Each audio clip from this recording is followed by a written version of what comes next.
Now, to further deepen our understanding on marketing and supply and demand literacy, we are honored to have with us another esteemed speaker. Our next speaker, Dr. Clarissa L. De Leon. Let us all give her a warm welcome. Magandang umaga po sa lahat. So to continue the discussion regarding the market study of your business plan or feasibility study, I am now here to present to you the demand and supply analysis.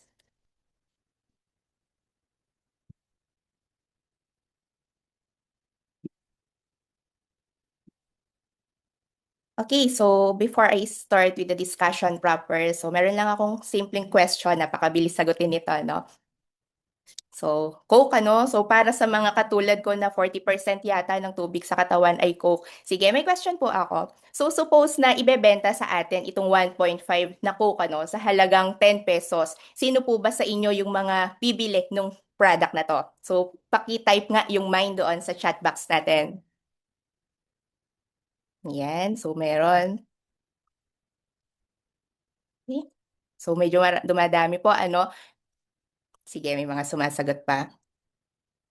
Ayan, may mga 10 pa daw, ano? So, medyo madami yung gusto nilang bilhin. Paano kung itaas natin sa 50 pesos? So, 1.5, same product, naging 50 pesos. So, may mag-i-stock pa, parang gusto nang mag-hoard ni Jade. Okay, so paano kung gawin natin na 50 pesos? Meron pa bang bibili? Sige, pa-type nga po ng mind kung meron pang willing. So, meron pa. Meron pa din, ano? Meron pa din daw po. Okay, paano kung 65? So may nagmamine pa din. Pero what if yung maging price na ng Coke na to, gawin nating 500 pesos, 1.5, same product. Meron pa bang bibili? Parang mas mataas pa sa presyo ng gasolina ngayon, ano? So kung makikita natin doon sa chatbox, wala nang gustong bumili nung product kasi sobrang taas na at doon sa price na nakikita natin doon sa market, sobrang layo na. So suppose na nagsettle tayo doon sa 65 pesos na halos katulad nung prices ng mga competitors natin. Meron pa kayong mga bibili ng mga product kung yun yung ibebenta nyo. Pero paglabas nyo, halos tabi-tabi na pala yung nagbebenta ng Coke, ano? So yung mga sari-sari store, kahit saan ka lumingon, meron ng mga nagbebenta agad. So yun yung pinaka-point ng discussion natin for this morning. So ang main question natin is there a potential demand for the product or services that you are going to offer? So in simple term, meron pa bang mga bibili ng mga product na ibebenta natin? Because we can consider the market study as one of the most important aspects doon sa mga business plan natin, doon sa feasibility study ninyo. So in your preparation, bago tayo dumating doon sa technical aspect, doon sa financial, no, management, kailangan nasagot na muna natin kung merong mga buyer para doon sa mga product. So for intermarket study, dito dinedetermine natin yung size and growth ng total annual demand. You are also going to evaluate the supply, ano? Then also, we are going to identify the possibility kung kaano ba kabilis pumasok yung mga competitors doon sa market. Then we are also going to determine the market share for the products or services that you are going to provide. Then that's the time na makakapag-establish tayo ng mga policy, ng mga pricing policy ninyo, no? And also the other aspect ng marketing program. So to be more specific, ang learning objective natin for this presentation, aside also na-discuss kanina ng marketing aspect is, we are going to discuss how a demand study is conducted. So dito may mga numbers tayo, ano? So we are also going to identify the various forecasting tools. Ano ba yung mga techniques na pwede nating gamitin when we are conducting the demand and supply gap analysis. Then we are going to describe how to conduct a supply study. So we are going to study the competitors. Then after that, after gathering those information, you will be able to have your demand supply analysis. Then lastly, we are going to explain the projected sales using the market share and capacity planning approach. So, depende doon sa magiging teacher ninyo kung ano yung approach na ipapagamit sa inyo, no? Because there are so many approaches when you are conducting your demand supply analysis. I will give you one of the most popular technique, no, na ginagamit doon sa mga feasibility and business plan. So kanina nakapagtanong na tayo, ano, sino yung gustong bumili ng Coke. So doon sa ginawa natin na simple activity na yon, na-determine natin yung possible demand for a specific product. So dito, i-discuss muna natin ano ba yung tinatawag natin na demand. No? So hindi lahat ng tao doon sa isang lugar kung saan kayo magpuput up ng business ay merong demand galing sa kanila.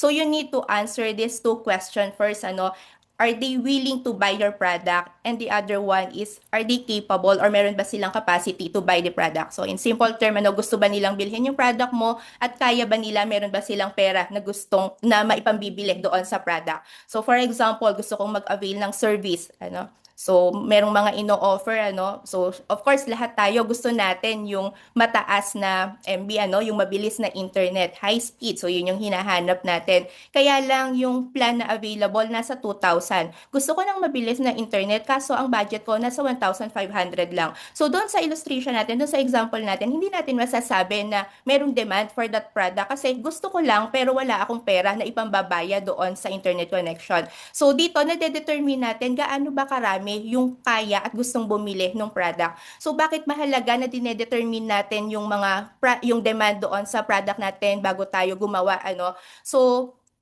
yung mga businesses, through the demand forecasting, they will be able to decide how many products are they going to make, or to keep in their stock. So in simple words, demand forecasting is the process of predicting how much of a product or service customers will want in the future. Gaano ba kadami yung maibebenta natin, no? So yung pinaka-concept na ito, makakatulong siya para maiwasan natin na merong mga hindi nabebenta, nasisira yung mga product kasi sumosobra yung mga ibinebenta natin, So, paano ba nagwo-work yung demand forecasting? Kailangan natin i-consider yung mga historical sales data, yung mga past data, magkano gaano kadami yung product na naibenta nung nakaraang taon, nung mga previous years, para magkaroon tayo ng idea gaano kaya kadami yung maibebenta natin. So, aside doon sa mga data natin from the existing businesses, kailangan i-consider din natin yung market trends. Ano ba yung nauuso sa ngayon, no? Ano ba yung mga binibili, yung mga preferences ng mga customer. Then lastly, you also need to consider the economic data. For example, nowadays, merong gera, no? So we are expected na baka magkaroon ng inflation, tumaas yung mga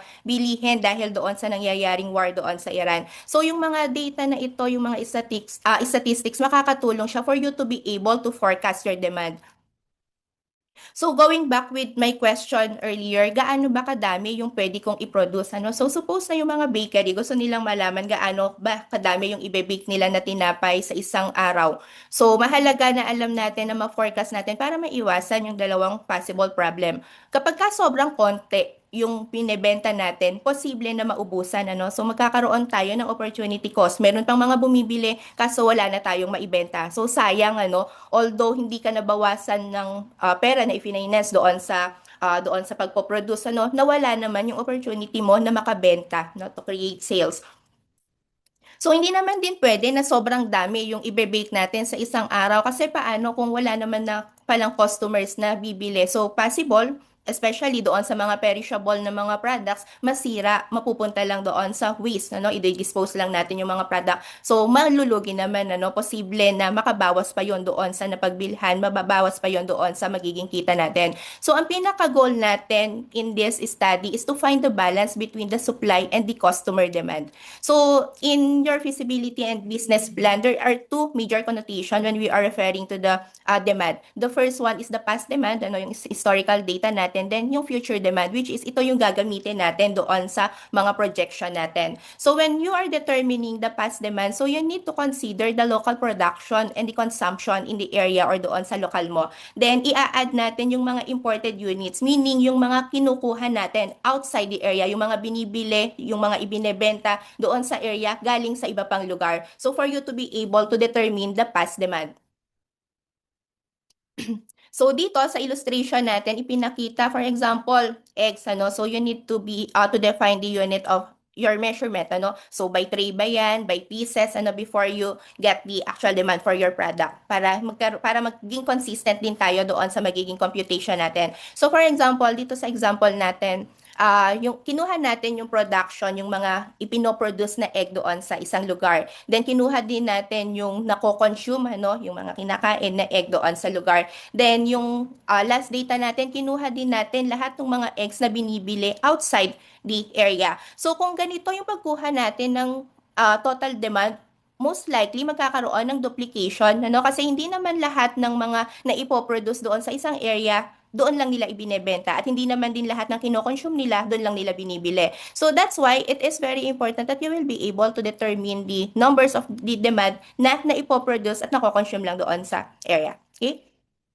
So ano yung process natin when we are determining or when we are studying the demand? So we have these steps. The first one is to identify the consumer. So kanina doon sa first presentation natin, naipakita na sa inyo kung paano yung pag-segment ng market. So that is very important that you will be able to target your market before you conducting your market or research. Then you need also to gather information on total past demands, no? So kukuha tayo ng mga data from the existing records. Then evaluate the past demand pattern to forecast future demand. Then lastly, we need to evaluate, of course, yung mako-compute natin na demand projection. So for the first step, so by identifying the consumers, so dito ina-identify natin who are the consumers and where are the consumers. So saan ba sila located?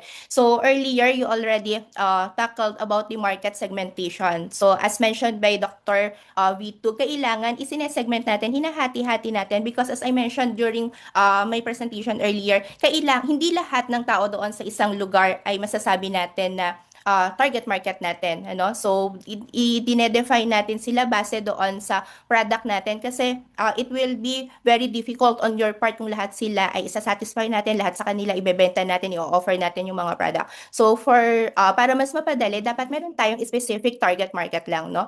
So yung basis ng segmentation, as discussed earlier, pwedeng in terms of their location, demographic, psychographic, yung mga behavioral segmentation. So mag-a-identify kayo doon sa mga basis natin na to, ano ba yung mahalaga, para ma-determine natin yung number of possible market, no? So for example, so ito yung magiging template na gagamitin natin, So, for identifying the demand. So, as I mentioned, kailangan natin ng record, kailangan natin ng figure, ng number. So, suppose na ang target location natin para doon sa product ay yung San Antonio, no? So, dito kailangan muna natin makakuha ng mga existing record. So, pwedeng doon sa PSA, pwede doon sa LGU, kung meron tayong mga existing numbers sa DTI. So, sila yung mga possible sources of information natin. So, suppose dito na sa example natin, meron tayong record ng total population doon sa San Antonio. So, saan natin pwedeng makuha? So, meron tayo doon sa mga sa online, PSA, pwede ninyong i-consider yan. Mas maganda sana kung meron kayong specific. Pero kung wala, so pwede nating ma-limit yung number of demand natin of population base doon sa ikakandak ninyo na survey. So, for example, this one. So, saan galing yung 84,958? Hanapin nyo lang doon sa record na ipinresent ng PSA kung ilan yung population. So, yung latest natin is yung 2024, no? Which is according to the census, meron tayong 84,958 population dito sa San Antonio. So, yun yung gagamitin natin as your basis, no? Ito yung pinaka magiging basihan natin or starting point of your computation. So, ano yung magiging significance nitong pagsesegment natin, no?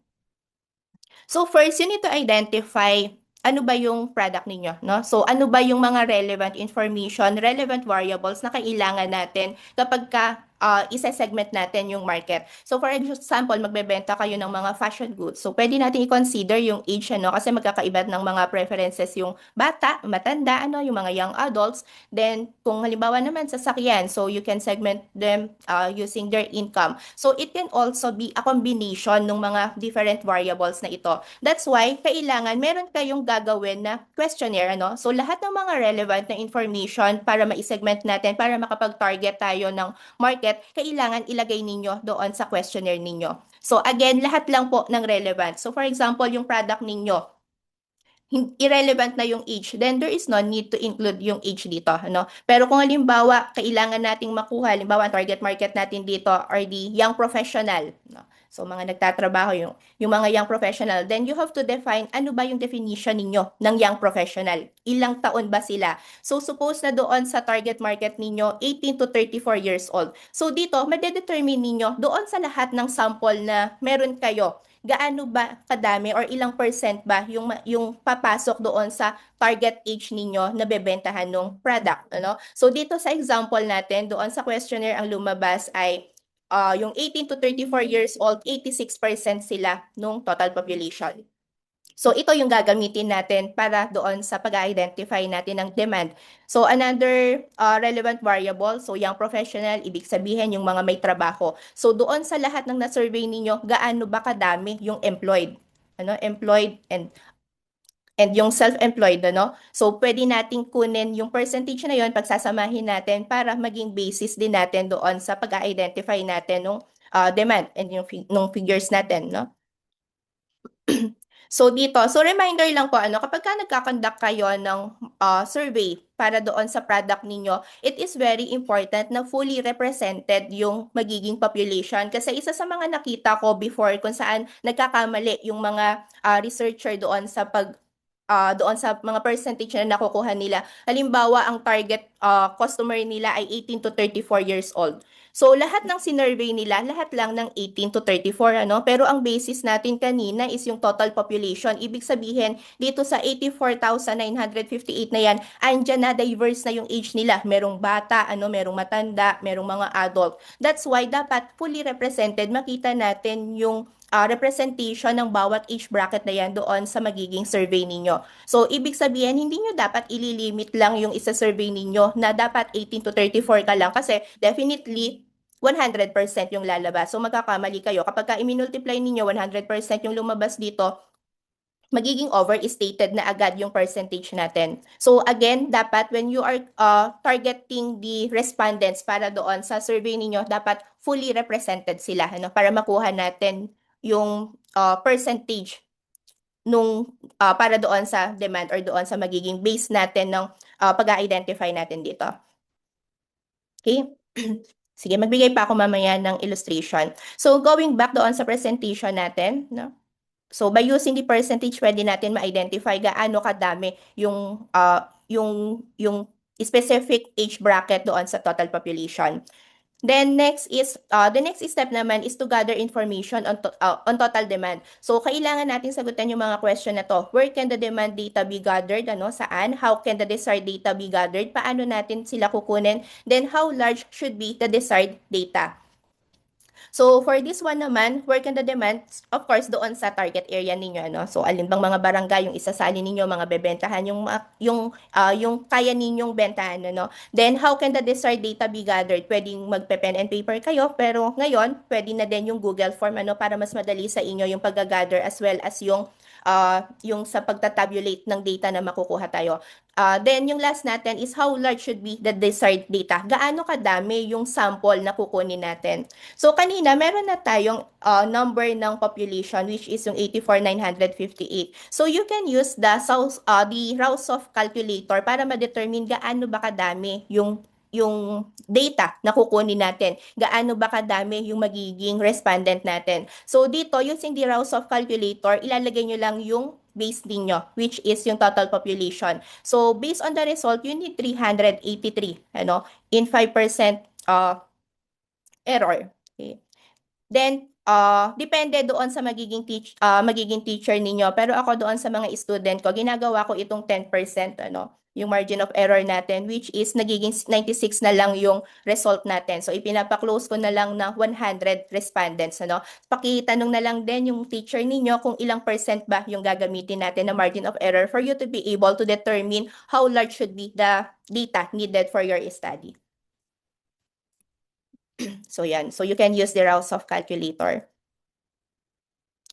Then, ano naman yung magiging sources of information natin? So, pwede kayong kumuha doon sa mga manufacturer, mga sa BSP, yung mga existing record. Pero, for your study, so you are going to focus on the existing and prospective user of the product, which is, yun nga yung ikakandak ninyo na market research through the use of survey. So, ito naman yung mga paraan paano tayo makakapag-gather ng data. So, through the use of survey questionnaire, pwede din kayong mag-interview, pwede kayong mag-observe, Then, you can also test the market. So, in terms of the observation, paano ba yung ginagawa ng iba? Halimbawa, pupunta kayo doon sa isang lugar doon sa target area ninyo kung saan doon ninyo itatayo or you are going to put up that business. So doon sa area ninyo, limbawa, sa isang linggo pupunta kayo, magbibilang kayo ng possible number of traffic, yung mga tao na dumadaan doon sa lugar para ma-determine ninyo gaano kadami yung possible na dadaan doon sa location ng business ninyo. Then bibilangin natin. But it is also important na kapag ka nagbilang kayo, i-consider natin yung day, doon sa yung araw na hindi masyadong marami yung tao, and also yung peak kung saan marami yung mga dumadaan. So depende doon sa magiging technique ninyo, kung ano yung mas applicable doon sa area kung saan ninyo ipuput up yung business. Pero most likely, for academic purposes, karaniwan ang ginagamit natin is yung survey, no? Pagbuhat doon sa mga primary market natin or potential market natin. So ano yung mga drawbacks or yung limitation when you are gathering the information? So first is data may be incomplete and outdated. For example, yung binigay natin na record kanina na census. So 2024 pa yon. So 2026 na, no? So ibig sabihin hindi ganoon ka-updated. Most likely or definitely nagkaroon na ng pagbabago doon sa number of population. Then also businesses are hesitant to provide the necessary data. So, hindi lahat ng mga businesses, especially yung mga possible competitors natin, nakikipag-cooperate kasi posible na para sa kanila sensitive yung information o kaya naman iniisip nila na baka maging competitor nila kayo in the future. Then another limitation is the quality of data from interview and questionnaires are sometimes questionable, parang hindi totoo. That's why kailangan nag-o-observe din kayo para makita natin yung relevance and significance ng data na nakukuha natin. Is it realistic or baka masyadong over or understated? Then, data gathering is a costly endeavor, especially kung pupunta pa kayo to different areas, no? Ngayon, napakamahal ng gasolina, so medyo magastos. Then, lastly, data gathering is time-consuming. So, napakahirap kumuha ng mga responses doon sa mga target audience natin or doon sa target participants natin. So, yung next step natin is to evaluate the past demand pattern. So, dito, you have to consider the different data na nakuha natin. Ano ba yung mga posible na makaapekto pa doon sa demand? So, yung first is yung pattern of the demand. So, for example, 2019 or 2018, meron na po ba sa inyo na nagpapa-online delivery? Walang sumasagot, So, kung meron man, siguro sobrang dalang, no? So, sobrang dalang pa nung mga nagpapa-deliver online sa mga food delivery, yung mga gumagamit ng Food Panda, no? Yung mga pasabay, no? Sobrang dalang pa. Before, tayo pa yung pumupunta doon sa location.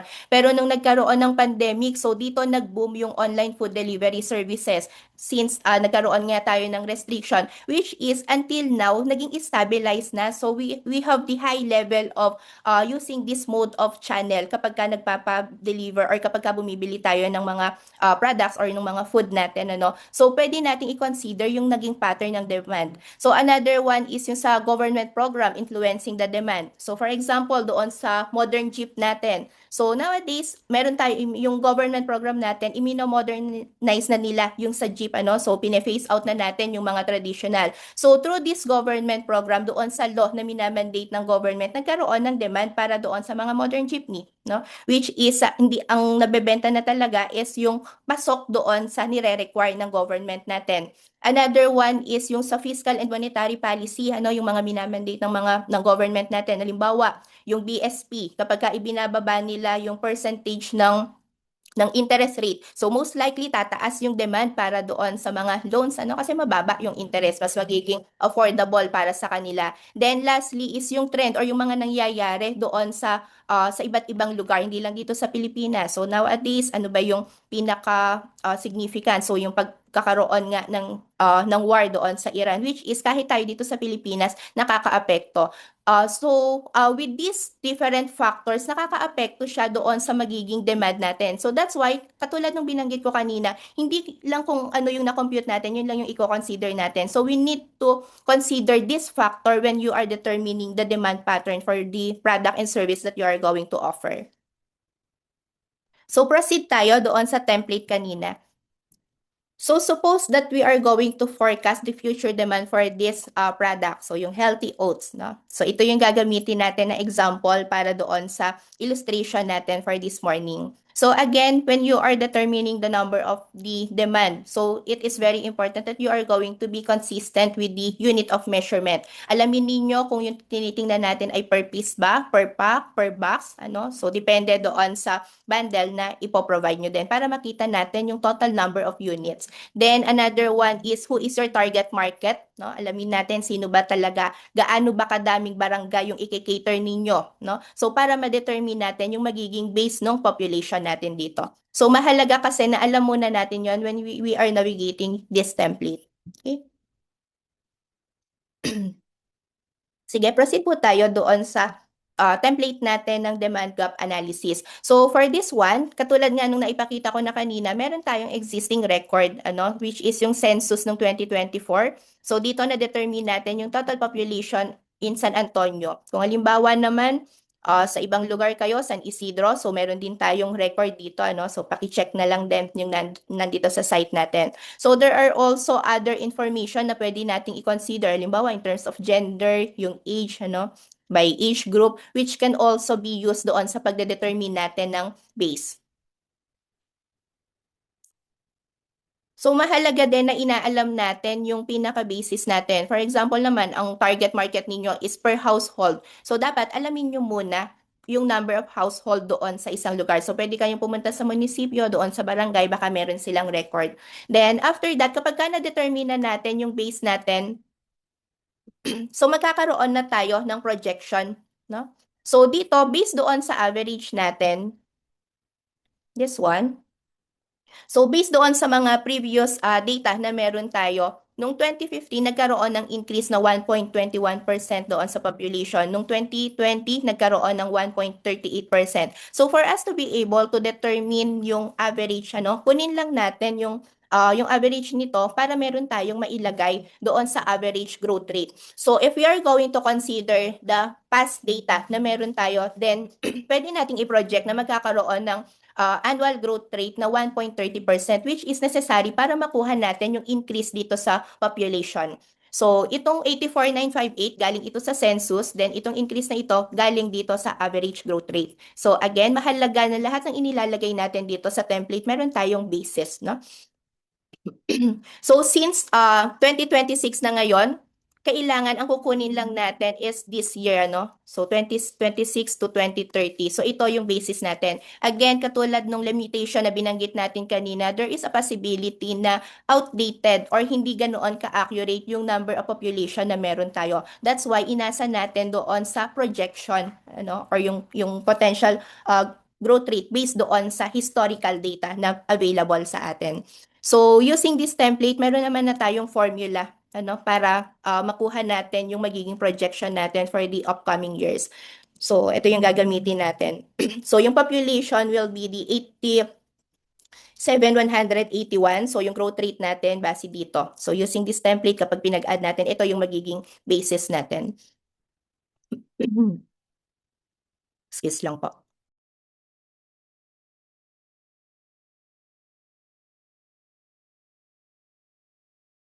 Iba ka may question po, no?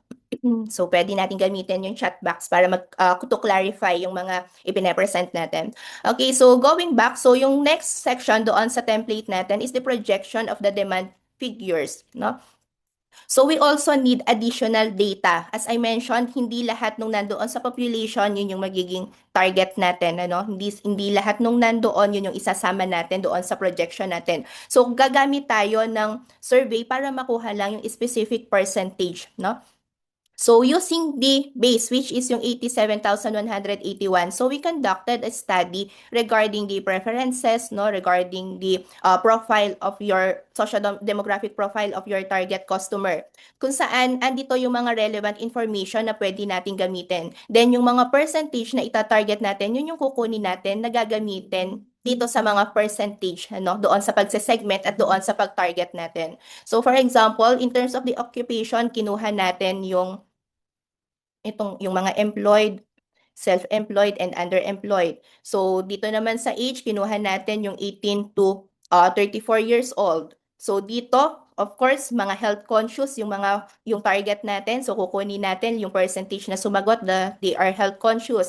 Then hindi naman lahat ng health conscious kumakain ng breakfast, ano? So kukunin lang natin yung mga nagbe-breakfast. Then since yung product medyo pricey siya, so lahat lang ng mga individual na willing gumastos ng 250 pesos, which is yun yung minimum price ng product na ibebenta, yun lang din yung percentage na kukunin natin. That's why mahalaga na isinasama natin ito as one of the most relevant figure doon sa questionnaire natin. So kukunin lang natin lahat ng mga willing sumagot na lahat ng willing bumili at the price of 250.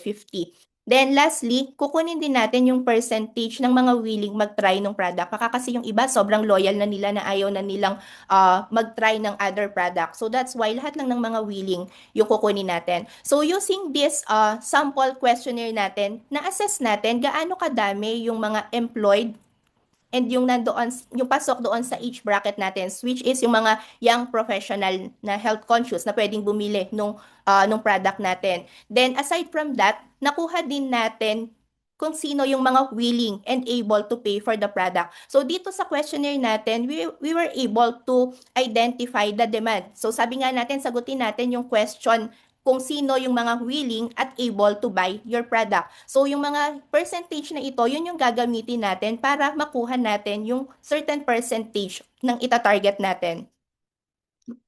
So ayan, kukunin lang natin so based doon sa 87,000 bumaba ng 69%, ibig sabihin sa lahat ng mga respondents natin 69% lang yung merong trabaho. So ayan, kukunin lang natin siya, which is yung base natin na population na 87,181, yung willing lang doon ay 60,000. Then kinuha din natin yung 18 to 34 years old, bumaba ng 51. Yung mga health conscious doon, naging 45,000 na lang. So after determining kung sino yung mga gusto ng healthy breakfast, naging 38,000. Then those who are willing to spend, there are only 24,932 potential customer. Then those who are willing to buy your product, so there are only 23,569. So if you can notice, dito sa presentation natin, from 7,181, after segmenting and targeting your market, bumaba ng 24,000 na lang yung population or yung target market natin doon sa location na tina-target ninyo. So ito yung gagamitin natin na basis, na data para doon sa number of your target market. Okay. Yes po, may question ba?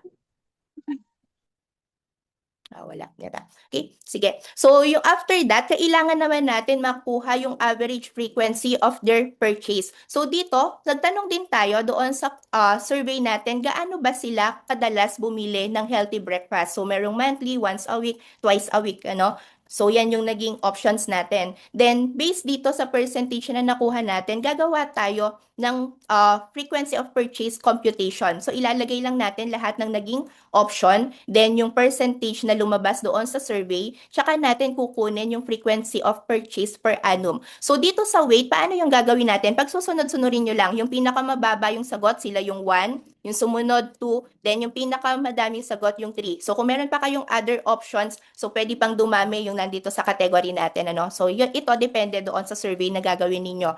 Then, doon sa frequency of purchase, dito, i-convert natin into annual, So, ilang buwan ba meron sa isang taon? So, meron tayong 12, So, ilang weeks ba meron sa isang taon? 52. So, twice naman a month. So, that is 24. So, ito, meron tayong computation kung saan imumultiply lang natin kung gaano kadami para makuha natin yung FOP. So, yung average na ito, So, this one, So, 1 times 52, 2 times 24, 3 times 12, i-divide natin doon sa average nitong weight, which is yung 6, para makuha natin yung FOP na 23. So, yun yung gagamitin natin as average frequency of purchase. So, ibig sabihin, yung isang potential customer, most likely 23 times sila bumibili ng product sa loob ng isang taon. Then, katulad nung nabanggit ko kanina, you have to define the unit of measurement. So, kada isang purchase nila, isang beses silang bumibili, which is 1 cup, Then, by using the computation, makukuha na natin kapag multiply natin itong tatlo, yung target market, average frequency, number of cups, makukuha na natin yung number of units na pwede nating maibenta or yung demand para doon sa product na i-offer ninyo. So ito yung gagamitin natin doon sa pagpo-project natin ng demand. Which is ito, ilalagay natin dito sa next template natin, ano? Ayan. So yan yung una. Baka may question po. Okay, sige. So kung walang question, proceed tayo. So after determining the demand for the product, kailangan i-consider din natin yung mga competitors, no? So you have to conduct the study of the supply. So are there existing suppliers of the proposed product or service? So dito, hindi lang natin ikino-consider yung mga direct competitors, hindi lang yung mga katulad mismo ng product na ibinebenta ninyo yung i-consider ninyo. Even the indirect competitors, kailangan isama natin sila doon sa bilang. So paano ba yung process natin when we are conducting the the study of, supply ito, of the supply. So first is you have to conduct a thorough study about your competitors. So lahat ng mga businesses na nag-o-offer nung product ninyo na tina-target yung mga same market ninyo. So sila yung direct competitors natin. So isasama nyo sila.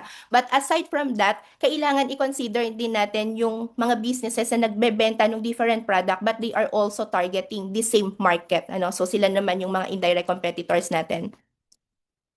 Then the next one is you have to gather information on historical supply. So magtatanong tayo sa kanila ng data kung gaano kadami yung naibebenta nila. Then evaluate the supply growth patterns based doon sa history nila. Then forecast future supply. Then evaluate the result of your forecast. So when you are conducting the study about your competitors, kailangan sagutin natin yung mga questions na ito. Sino ba yung mga competitors natin? Ilista ninyo lahat ng mga businesses, both direct and indirect. Then saan sila located? So since nakaka-apekto din yung location ng product, na maibebenta natin. Then, are they direct or indirect competitors? No? How long have they been in the businesses? So, baka marami na silang mga loyal customers. Then, where do they channel their products? So, aside doon sa mga may physical store, kailangan i-consider din natin yung mga nag-o-offer ng mga online, Then, do they produce primary or substitute products? So, same ba? Or baka meron pa silang mga other related products na ibinebenta? Then, what marketing strategy do they apply? So, para mapag-aralan natin talaga yung mga competitors. So, aaralin natin yung mga ginagawa din nila because it can also affect yung purchase intention ng mga products. Then, for the big businesses, ikino-consider din nila yung type nung structure ng isang business, kung corporation ba yan, partnership, sole, then sino yung mga shareholders ng competitors. But for your study, since maliliit na businesses pa lang naman, so we need to consider this question, yung first 7. So katulad dun sa kanina, kailangan nating kunin yung mga historical information. So yung local production, gaano kadami yung nabebenta ng mga existing businesses as well as yung mga ini-import natin or yung mga products na binibili pa sa ibang lugar. So yung sources naman ng mga information natin para ma-determine natin yung number of businesses existing doon sa area, pwede kayong magtanong doon sa DTI, So pwede din tayo humanap doon sa other agencies. But dito sa case natin, so most likely sa DTI or sa LGU, pwede tayong magtanong para mas maging specific tayo doon sa doon sa information na makukuha natin. Then we also need to evaluate the past demand pattern. So kapag ka nag-i-interview kayo ng mga competitors, so pupuntahan niyo yung mga businesses, kailangan tanungin niyo din sila kung nag-i-increase ba o nagde-decrease yung mga naibebenta nila, yung volume of sales nila, or baka constant lang, pare-pareho. So ano ba yung mga government project na nakakaapekto doon sa supply? So kailangan din alamin natin saan-saan ba ginagamit yung mga product, baka merong potential para doon sa business. Then lastly, kailangan i-consider din natin yung mga movement or yung mga strategies na ginagawa nung nandoon sa private sector na pwedeng makaapekto doon sa supply ng mga products doon sa isang area. So for the supply analysis, ito yung template naman natin. So lahat ng mga competitors, direct and indirect, ilalagay natin sila dito. Then itatanong nyo sa kanila gaano kadami yung naibebenta nila per annum. So kung hindi nila tansya, kung yung taunan, pwede kayong magtanong sa kanila ng per week, tapos kayo na lang yung magmo-multiply para makuha natin yung per annum na sales ng mga competitors natin. So mahalaga na lahat ng mga available competitors maitanong ninyo sa kanila, no? Then yung sa increase. So ito namang increase, pwede natin kunin yung pattern. Kung natatandaan nila or kung meron silang estimate ng benta nila for the past 5 years, mas maganda kasi pwede natin gamitin yon as the historical data for you to be able to determine the increase or decrease in the supply. Then based dito, ilalagay lang natin doon sa template natin for you to be able to assess the possible supply for the next 5 years. So after determining the supply, no? So ito direct yung gagamitin nating approach, direct kayo magtatanong doon sa mga competitors. So after that, proceed tayo doon sa demand supply analysis. So we have the projected demand coming from this template. Then we also have the projected supply galing naman dito. So ito yung ipagmamatch natin. So by subtracting the supply from the demand na meron tayo, we will be able to identify the gap between these two, no? So after subtracting the supply, nakakuha tayo ng merong potential gap na 475,000 doon sa market, which is yung 87.67%. Ito yung kulang, ito yung potential na pwedeng mabili pa doon sa mga businesses, which is it is considered as the unserved. So meron tayong demand na 542 pero ang nagbebenta lang yung capacity nila is only 66,000. So meron tayong difference na 475. So if we are going to analyze the demand and supply, there is really a potential para doon sa product na i-offer ninyo. But hindi lahat ng ito isa-serve ninyo, hindi lahat ng to i-cater ninyo. So kailangan i-consider din natin yung capacity ng product. So it is very important that you are going to be conservative in your sales projection. So masyadong aggressive kung lahat ng ito ay isusupply natin. So you have to determine also your capacity as business. So, balik muna tayo doon sa capacity planning, So, when you are determining your capacity, ito yung mga kailangan natin i-consider. First is you already forecasted the anticipated demand. So, doon sa example natin, nakita natin na meron talagang demand para doon sa product, there is really a potential para makabenta pa tayo. Then, number 2, you have to determine the required capacity. So, for you to be able to sell this number of units, kailangan i-calculate nyo din muna yung capacity mo as business. No? So, for example, meron kang isang staff. So, yung staff mo, siya yung nagpe-prepare ng food. So, doon sa preparation, kaya niyang gumawa ng 30 cups per hour. Then, doon sa available preparation time, so 2 oras niya ipe-prepare yun, So, you have to be very specific doon sa period ng preparation time para ma-assess natin yung capacity. Then, you also need to consider the available equipment. For example, if pino-frozen ninyo yung mga products ninyo, gaano ba kakarami yung kakasya doon sa ref na meron kayo, So, yung mga gamit.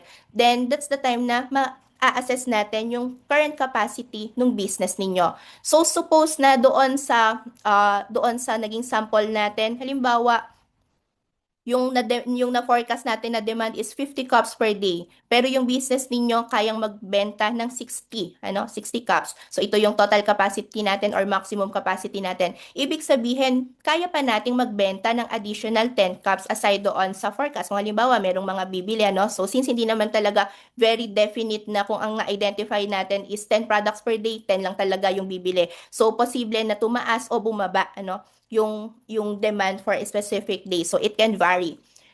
So, dito, na-determine natin yung capacity natin. So, ibig sabihin, ito yung maximum number of products na pwede kong ibenta. So, pwedeng ito yung magiging basis natin, yung maximum capacity kung gaano kadami yung ipoproject ninyo as sales, per year. So, dito, sa naging sales projection natin, so you are going to forecast a demand of 2,000 or sales of 2,000 per annum. So, that is only equivalent to 6 per day. Kung halimbawa, 312 days lang kayo magbebenta or 6 days per week, So, that is equivalent to 6 per day. So, in weeks naman, so makakabenta kayo ng 38 to 39 cups per week. So, kung per month naman siya, so, ayan. So, 150 154 cups yung ipino-project natin. So, ito, yung naging projection natin, this is very conservative, which is also realistic, ano? Kasi hindi naman talaga natin maibebenta yung thousands of cups, especially kung nag-uumpisa pa lang yung mga businesses. So, you have to consider the capacity as well as the demand. So, ano yung kahalagahan? Bakit pa natin dinetermine yung demand kung ito lang din naman pala yung gagamitin? So, at least dito, alam natin that there is really a demand for your product. So again, be conservative in projecting the sales kasi makakaapekto to doon sa sales projection ninyo sa financial aspect. So that's why nagiging questionable kung yung first year pa lang nakabenta na kayo ng 10 million, ano, kasi nagiging overstated yung inilalagay nila na sales projection. So dito, only 3% of the market share will be catered by your business. Okay, so before I end my presentation, so these are the tips for the students who are going to conduct their demand supply gap analysis. So first, always have basis for your assumption. So wag tayong nanghuhula. So i-extract natin lahat ng mga possible na data na pwede nating makuha, no, sa government. Magtanong kayo doon sa mga existing businesses. You can also use the internet para makakuha ng mga relevant data, mga information, para at least meron kayong basihan. Kasi palaging yun yung tanong, saan ba galing yung mga figure na yan? Then, another one is be consistent doon sa unit of measure, doon sa demand and supply. So, kung ang tinanong ninyo doon sa mga, sa pagdedetermine ninyo ng demand is per piece. So, doon sa supply ninyo, pag nagtanong kayo doon sa mga competitors, dapat per piece din na dami nung naibebenta yung itatanong nila, no? So, dapat pareho ng measure yan. Per piece, per box, per pack. So, depende sa inyo. Then, your sales projection should not be higher than your highest competitor. So, for example, dito sa kanina, no? So, yung competitor natin nakakabenta ng 7,200. So, dapat para maging conservative, hindi na tayo tataas dito sa 7,200. Kasi baka maging unrealistic na yung projection ninyo. That's why kailangan nagtatanong tayo doon sa mga competitors natin.